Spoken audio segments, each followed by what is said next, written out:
In a small, forgotten town, where the streets were lined with flickering streetlights and the houses seemed to whisper to each other at night, there was a legend about an app that could change your life.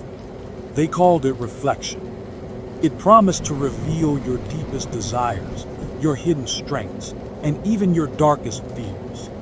But no one believed it was real until it appeared on everyone's phones one morning. The app's icon was a shattered mirror, its pieces floating like puzzle fragments.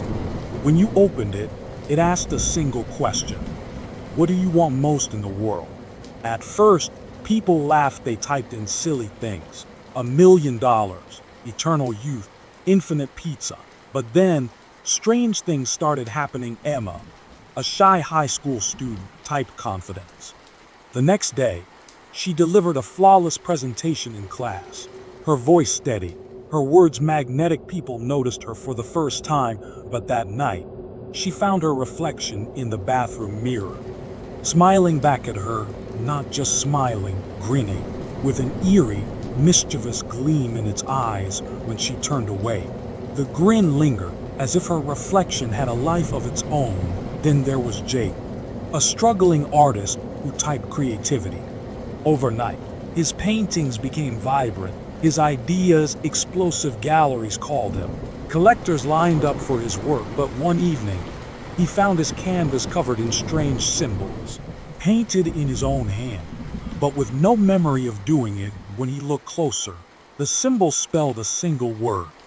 Mind. The app seemed to work, but at a cost no one could understand. It wasn't just granting wishes, it was altering reality. And then the reflections started changing. They no longer mimicked their owners. They led, walking through doors first, speaking before their voices could, even turning corners before their bodies did. People began disappearing, one by one, leaving behind only their phones, the reflection app still open on the screen. One night, a group of teenagers decided to investigate. They gathered in the abandoned house on the edge of town, rumored to be the source of the app's strange power. The house had no electricity, but their phones glowed in the dark, the shattered mirror icon pulsing like a heartbeat. Inside, they found a room filled with broken mirrors, each one reflecting an image that didn't belong to them. In one, they saw Emma, her reflection's grin now stretched grotesquely wide, her real self trapped behind it, screaming silently. In another, Jake's reflection painted furiously, the canvas black with the same word: mine. The teenagers realized too late that the app wasn't just reflecting their desires, it was becoming them. Their reflections were alive, and they were tired of being trapped in glass. One by one, the reflections began to step out of the mirrors, their bodies shimmering like liquid, their eyes black as coal. When the police found the house the next morning, it was empty. The mirrors were shattered, the walls covered in symbols, and the phones of the missing teens lay on the floor. The reflection app still running, but when they looked closer, they saw something that made their blood run cold.